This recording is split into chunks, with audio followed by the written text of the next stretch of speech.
Боронғо ла, хәҙерге лә башҡорт теле. Башҡортостан — ошо телдең тыуған иле. Донъялағы иң матур тел — башҡорт теле. Башҡорт төндәренә оҡшаш. Көйән өне. Башҡорт ере Телкәйемдең үҫкән ере. Башҡа ерҙә үҫә алмай телем гөлө. Башҡорт теле дәүләтемдең йәшәү гөлө. Үҙ ерендә күкрәп үҫен башҡорт теле.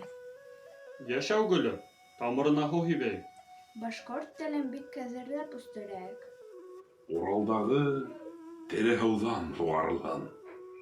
Башҡорт теле мәңге шиңмәҫ бер гөл булһын.